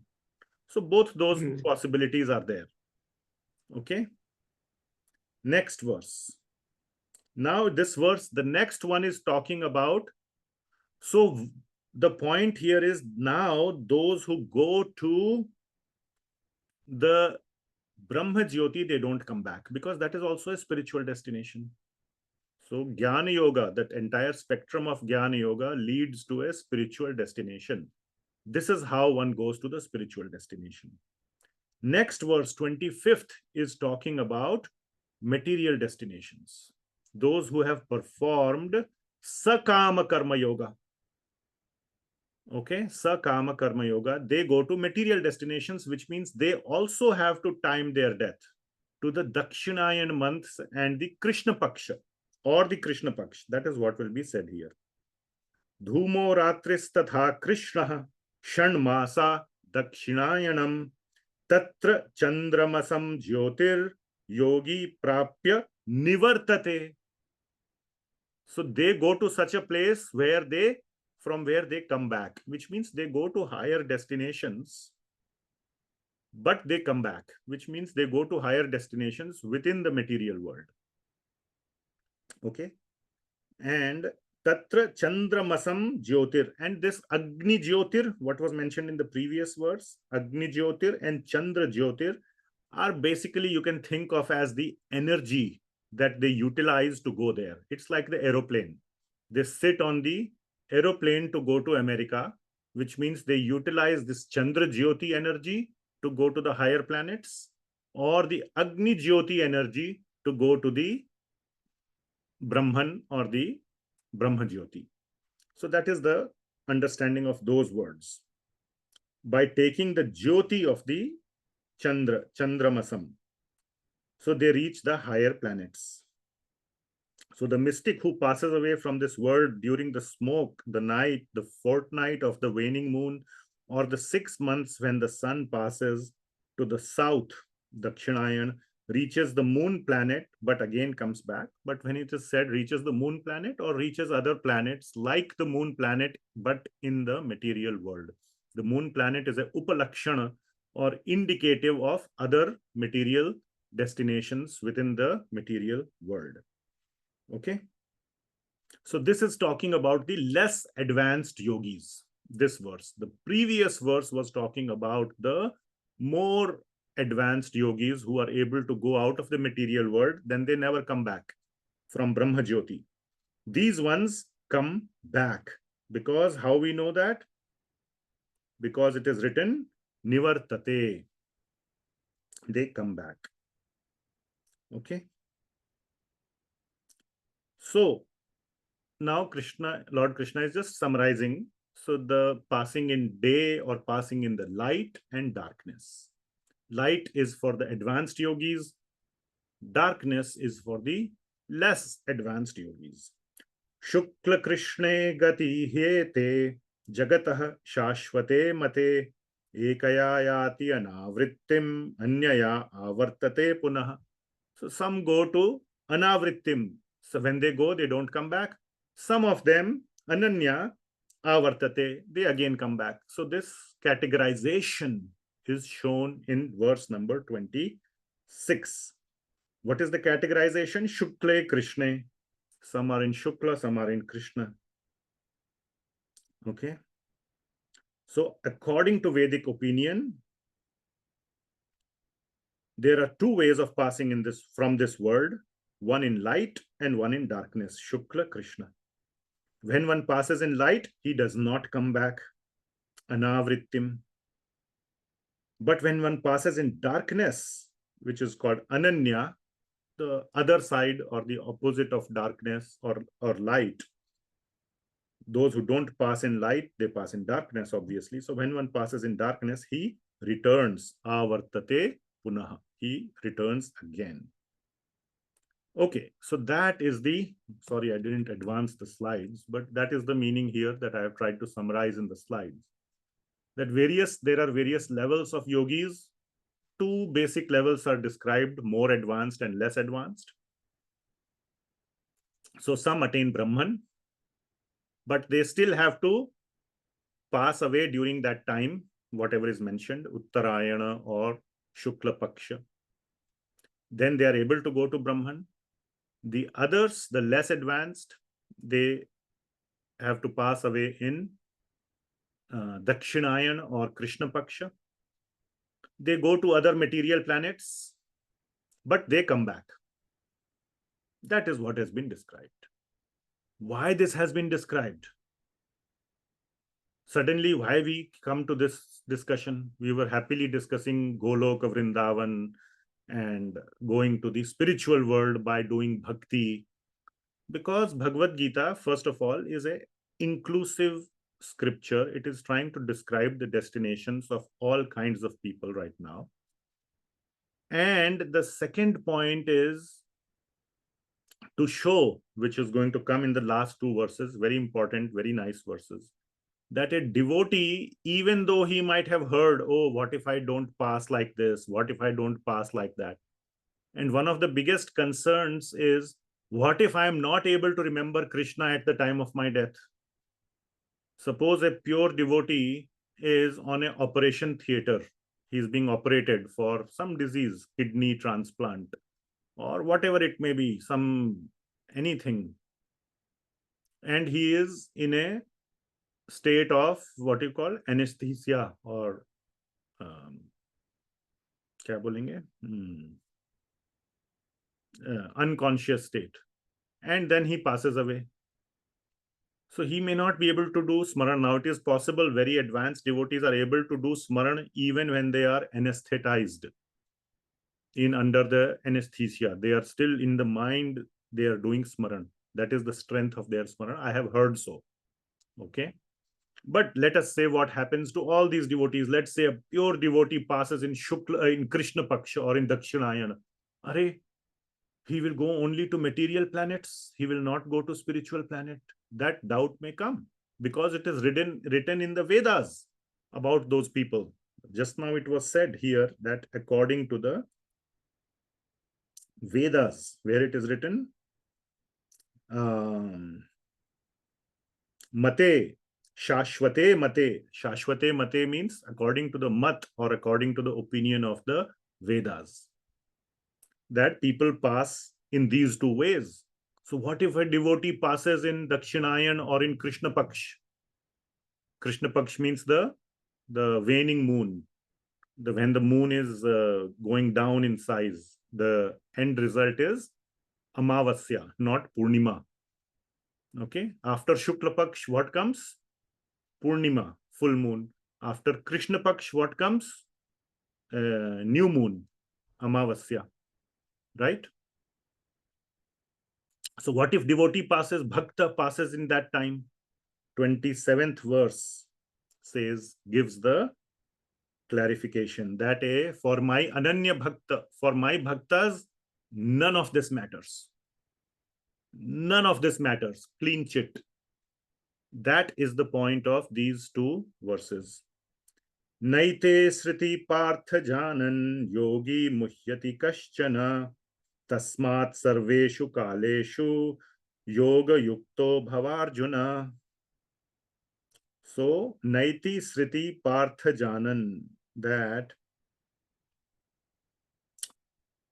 a bhakta or the yogi, which is described in the next line, yoga, or mentioned, that yogi is a bhakti yogi. Okay, even though he knows these janan, he knows all this technology, these whatever has been described in the previous 4 verses, he knows that. Okay, one passes like he knows the theory. But yogi muhyati kaschana is never muhyati. Muhyati means mohit, or he's never bewildered, he's never illusioned by this. Okay. Devotee doesn't care, oh, I have to pass away in Uttarayan or this or that or that. He just wants to pass away remembering Krishna. That is his only concern, not the date and time and all those things. Tasmat, therefore, Lord Krishna is saying, Sarveshu Kaleshu, always. Yoga Yukto Bhavarjuna, always be absorbed in yoga. Yoga Yukto. Therefore, always keep remembering me. Who knows when will you die? And devotee does not have to worry about timing his death. Devotee is worried about or concerned about always remembering me. Yoga Yukto. That is the meaning of Yoga Yukta. Just always remember me. Then you don't have to worry about anything else. You are going to come straight to me. All these other things do not apply to you. I will come to the question, okay, Ramakant Prabhu, later. last verse. So this verse is in,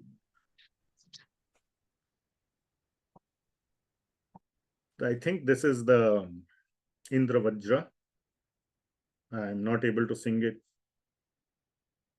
Vedeshu yaggeshu tapassu chaiva dhaneshu yat punya phalam pradishtam atyeti tat sarvam idam viditva yogi param sthanam chadyam. I think, yeah, somewhere like that. Okay. So this is Indra Vajra, others were Anushtup meter. Anyway, that's not important. So the point Lord Krishna is expanding on that topic, that for a devotee, okay, yogi param sthanam upaiti chadyam, that my devotee, that yogi is talking about bhakti yoga, that is very clear. So he is not worried about doing all these other things. That is the point. Let me advance this slide here. Oh, I have some more slides. I will cover those slides separately. Okay, let me just get into the verse first. Okay, let me stop sharing so that you're not distracted. So, Vedeshu Yagyeshu Tapahassu Chaiva. So, let me read the translation first. A person who accepts the path of bhakti or devotional service is not bereft of the results derived from all these other activities, like studying the Vedas, performing sacrifices, undergoing austerities, giving charity, or pursuing philosophical and fruitive activities. Simply by performing Ananya Bhakti or devotional service, he attains all these, and at the end he reaches the supreme abode. So the meaning is, a bhakta should not be worried about, oh, I have not read the Vedas, I have not gone to this Kumbh Mela, I have not done this dan, punya, I have not fed 1008 sadhus, I have not done this pindadan or this activity or that activity or that activity or this or that. Nothing is needed for a bhakta. So Lord Krishna is clearly saying, just do bhakti, and bhakti means just do my smarana. That's all that is needed. Don't worry about the 10,000 Kumbh Melas, that type things that may be happening. It is nice. I'm not decrying or belittling all these things. They are nice. If you have the means, if you have the interest, if you have the effort, do it. No problem. But not at the cost of bhakti. You have to see whether the limited resources you have, and the most limited resource everybody has is time. Elon Musk and me, Parama Karuna Das, both have the same amount of time. Money may be different. He has few more zeros. Okay, I have 10,000, he has 10,000 million or whatever, trillion, I don't know. But number of hours in a day, both have 24. And he's also same age as me also. I think you can look up on Wikipedia how old is he. I am 50 years old. So same age, same amount of time. So in that sense, we are equal. I am equal to Elon Musk. All right. But it does not matter what is your bank account, what is this, what is that. If I can go to Kumbh Mela or do other activities without impacting my bhakti in the limited time we have, then do it, no problem. Or if you do those activities with a mood of bhakti, that I am Mother Ganga or Yamuna is the most dear to Bhagwan. What is that verse? Nimnanam yatha Ganga, Vaishnavanam yatha Shambhu. Somebody can look that up. Last chapter of Bhagavatam, 12th canto, 13th chapter. 16th verse. 16th verse, yeah. Let me share that. Nimna. Nimna means the rivers are called Nimna, those who flow down. So 12th canto, 13th, and what did you say? 16. 16, yes. Nimna Ganam, those which go down, or flow down. Nimna Ganam Yatha Ganga, Devanam Achyuto Yatha, Vaishnavanam Yatha Shambhu, Purananam Idam Tatha. So this is glorifying Srimad Bhagavatam, but it is showing that like among all the rivers, Ganga is considered to be the best. So with that mood of shelter of Bhagavatam, that in the Bhagavatam, it is said that Ganga is the best river, or Yamuna is where Krishna did his pastimes. With that mood of bhakti, if one is able to do these activities, great. Not that I will go to svarga if I do this or that or that. So bhakta doesn't have to worry. That is what is being said. Vedeshu, by studying the Vedas. Yagyeshu, by doing all the yagyas. Tapahasu, by doing various tapas. Chaiva. So these three things are basically talking also about the three paths. Vedeshu means Jnana Yoga, Yagyeshu, and also Daneshu and Punya Phalam, but they will be called as Sakama Karma Yoga. Yagyeshu is indicating Nishkama Karma Yoga, and Tapasu is indicating Dhyana Yoga. Okay, Chaiva and all these. Daneshu yat punya phalam pradishtam. So whatever is supposed or whatever is indicated by, what is being indicated by all these dan, phal and all that is Sakama Karma Yoga. So whether it is Sakama Karma Yoga, Nishkama Karma Yoga, Jnana Yoga, Dhyana Yoga, all those things. Okay. Atyeti tat sarvam idam viditva. It is known as that bhakti is atyeti, is beyond. Tat sarvam, all those things. That bhakti is more higher than all those things. Yogi param sthanam upaiti chadyam. The yogi or the bhakti yogi attains a higher position than the followers of these other paths. So, my dear Arjuna, don't worry about any other path, just do bhakti. That is the point. Okay? Of this verse. So the translation, I think we already read it. Simply by performing devotional service, he attains all these, and at the end he reaches the supreme eternal abode. Okay, so the slides I had made are the following, just to cover the slides since I made them. But we covered the 8th chapter, but the slides are like this, that do your devotees also need these vehicles, these various vehicles that we talked about? Remember the aeroplane to go from India to America, like vehicle to die at a particular time, to leverage the Agni Jyoti or the Chandra Jyoti? No. So those are the vehicles? No. A devotee does not need those vehicles. They know the theory. They know the theory. That's not the point. But they don't need to apply that theory that I must do all these things. Why?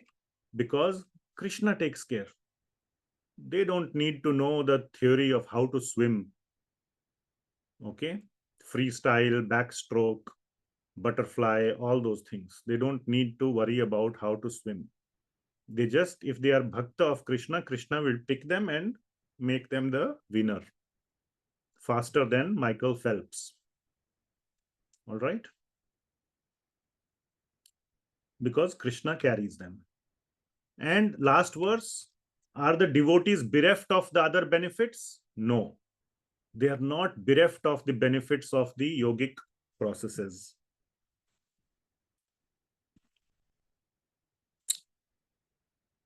all the other processes, tapa, yajna, dana, all those things, which is karma yoga, jnana yoga, and dhyana yoga.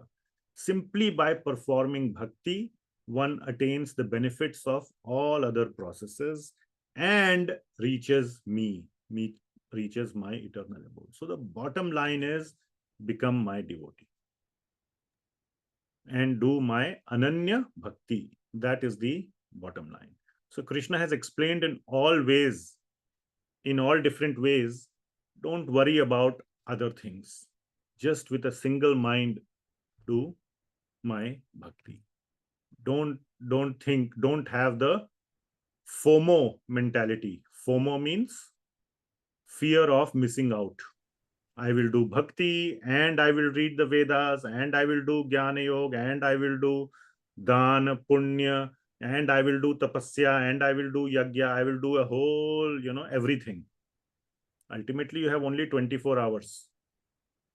Best is to utilize all the 24 hours in bhakti. Yes, you can sleep. That's allowed. For most advanced bhaktas, even in sleep, they are doing smaran. That's an advanced stage. But the point is 24 hours, just do bhakti. No need to worry about all these other things. That is the end of chapter 8. Yeah. Then we have chapter 9. I have some announcements to do, but yeah, it's right on time, 8 o'clock. Yes, questions. Elon Musk, 53. Huh? Elon Musk, 53 years. 53 years. Okay, 2 years older. So he's 2 less years than me. Well, who knows? I may live shorter than him. I wish him long life. Anyway, but number of hours per day is still the same. Yes, Ramakant Prabhu. Hare Krishna Prabhuji. Actually, how this word yogi is differentiated, because in verse 24 it is Brahma Vido Jana. So very clear, Brahma Vido Jana. But in verse 25th, it is Dhumratistata Krishna Khadmasa Dachinayanam Tat Chandrama Samjyotir Yogi Prapya Nivartate. Only word yogi is there. Then again, Sukla Krishna Gati Yete Jagate Saswate Mate Ekya Yat Navritim Ananya Varte Puna. No, there is no word yogi. So in 27, Naite Sati Path Janan What yogi. is your question? That how we interpret yogi? Why? How we interpret yogi in the various verses? In various verses, between the Brahmavido Jana, that is correct. Yeah. But other yogi word yogi in various is for Bhakti yogi, because the in 25th it is the Dhumro Ratista Krishna Khandmasa Dishnam. So Prapni Vartate for yogi also. For yogi also, it is the word Prapni Vartate. But in 27th and 28th, yogi is Nani Vartate. Okay. Can I interrupt you? Yeah. Okay. So can I summarize your question as how to interpret the word yogi in various verses, even though the same word yogi is used? Is that your question? Yes, sir. Okay. Yes, Prabhuji. Okay, good. So very good question.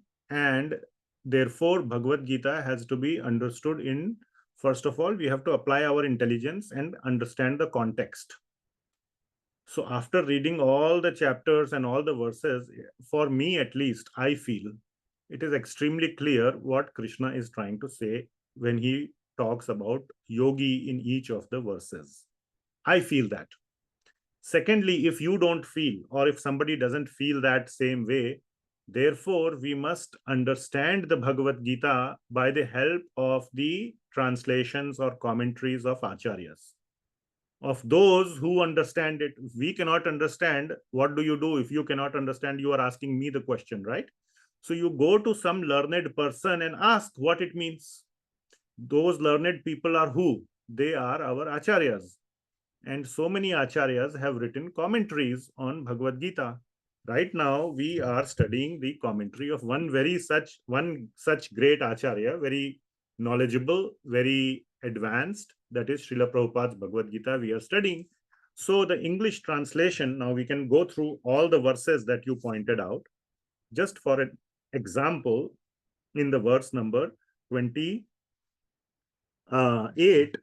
when there is the word yogi param sthanam upaiti chadyam. So a person who accepts the path of devotional service. That is the translation. If you look at the word by word translation, yogi means the devotee. So that is how we understand. If we cannot ourselves, by our intelligence, we cannot contextually understand, then we take help of acharyas. And then we put our faith in the acharyas that they are not misleading us and they are telling us the right contextual understanding, and we accept that and we go ahead. What is the problem in that? So I agree that the word yogi is used. I fully agree. I also agree somehow, somewhere deep down in my mind, why Krishna didn't use a more specific word, why he left it at yogi. He could have used the word bhakta. It would have removed all doubts. It would have taken the question off the table, the question of interpretation, the question of contextual understanding would have been removed. That is also something we wonder at sometimes. Why Krishna left ambiguity in his verses. So there is an answer for that also. Because Bhagavad Gita, Lord Krishna spoke in a way in which he is catering to a much, much larger audience. Bhagavad Gita is commented upon definitely by devotees, and there are many, many, many verses which clearly show that the end goal of Bhagavad Gita is bhakti. Right now we read such a clear verse, Purusha sa parah partha bhaktya labhyastva ananyaya. Now, how that is very clear. Very clearly, Lord Krishna is saying that be my ananya bhakta. But to cater to those who may not be inclined to do bhakti, Lord Krishna wants to include them.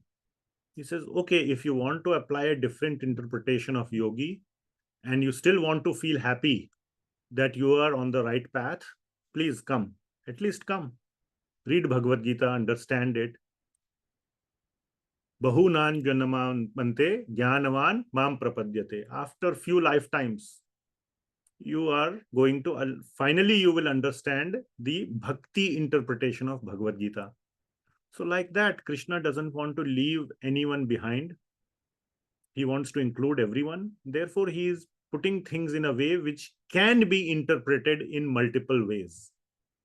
He is leaving that scope for broader interpretation. But at the same time, in different places, he is narrowing down the scope also. So we should feel fortunate that we are having the understanding of our previous acharyas who are giving us that interpretation, which at least in my mind is very, very consistent and is highly reconciled with the other verses of Bhagavad Gita. No, Prabhuji, I don't have any confusion because in 922, Ananyas Chintayanto Maya Jana Paripaste Tesam Nityam Bhyuktanam Yoga Chemam Vahamyam. I've gone through full Gita, but the question was, why in 8th chapter in this only yogi word is there? Chapter, even in 9th chapter, there is confusion. Okay, so these aspects are there not just in 8th chapter, all the at multiple places. We can do a whole analysis. I am not going to spend the time, but Lord Krishna is giving that scope of alternative interpretations in every place in Bhagavad Gita, not just 8th chapter. Okay? Okay, okay, it's okay. Hare Krishna, Prabhuji. So I have one confusion here. Those who do jnana yoga and pass out by engineering their death at a particular time, they will be able to reach the spiritual Not world. do Jnana Yoga, but those who have perfected Jnana Yoga. Okay. Right. Yeah. They reach the spiritual world is what you're saying, and they won't come back, right? Yes. Now, but then Spiritual world means Brahman. Sorry? They reach spiritual world means they reach Brahman. Okay, it's not Vaikuntha, it's not God's place. It's still not God's place. No, Is it no, what we it is? discussed this so many times when we discuss Brahman, Paramatma, Bhagavan, and so on. Oh, I see. So that's the confusion. So still they have, okay, they are still stuck at some place and they will be there, but they won't come back. Yes, it's not that, that's a wrong way to put it, that they are stuck. It gives a feeling as if they are like stuck, like, stuck in the middle of nowhere, stuck in the Sahara Desert. That's the mood one can understand, like, oh, they are stuck. That's a very nice place also. And they are very happy over there. But they won't progress further though. Is that what he's saying? Or they have to do some more things to progress? Yeah, you can say that. Unless they perform bhakti, they will not progress further. Okay, got it. Okay, thank you. Brahma Bhuta Prasannatma. So they are very prasanna. There is no lack of prasannata over there. So they are not stuck. Okay. Yeah. Okay, thank you. Yes, Nitin Prabhu. Yeah, Hare Krishna, Prabhuji. So, Prabhuji, connecting to the last discussion, right? So, we can think about yogi as more like a variable where Krishna is slowly, is the person who's on the path of devotion, but slowly he will graduate him to the point that yogi is equal to my devotee and bhakti, he's equivalent to bhakti, right? Slowly he will take to that path. Is that good? Yes. Well, it's not like a Jnana yogi will also become a bhakta or mandatory. It is mandatory that he will. Jnana yogi may stay a Jnana yogi and may attain Brahman realization, and that is the pinnacle of his spiritual journey for him. Right. So not from the individual perspective, from a concept perspective, yogi as a definition will evolve to become bhakta. Yes, as the course of these there are chapters. various levels of yogis. Yeah, right. Okay. And there are various destinations for various types of yogis. So there are various types of yogis, and there are various destinations for various yogis. And it is said that the bhakti yogi is the highest or is the best because he gets the realization of Bhagavan, which is the complete realization of the absolute truth. Sure. Yeah, just wanted to validate that this is the way of thinking. Yes. Right. Okay. Thank you. Okay. Anything else? So we have completed 8th chapter. Now I'm going to take a little break. Most likely I'm traveling. So next couple of weeks, maybe like, TBD. Yes. We will have, not have. Next Friday, definitely not. So yeah, just stay tuned to the announcement about the next classes. Due to my travel, there might be some interruptions. Next Friday, definitely no class. After that, just, based on the announcements. Okay. Anything else? Anybody? All right. Srimad Bhagavad Gita ki jai, Jagat Guru Srila Prabhupada ki jai. Hare Krishna. Hare Krishna. Hare Krishna. Thank you, Prabhuji. Thank you, Mataji. Hare Krishna. Thank you, Prabhuji. Hare Krishna. Thank you, Prabhuji. Thank you, Prabhuji. Hare Krishna. Prabhuji, thank you, Hare Mataji. Krishna. Thank you, Prabhuji. Thank Hare you. Krishna. Hare Krishna. Thank you, Thank you, Prabhuji. Prabhuji. Hare Hare Krishna. Krishna. Hare Krishna. Thank you. Hare Krishna, Prabhuji. Hare Krishna. Hare Krishna, Prabhuji. Thank you.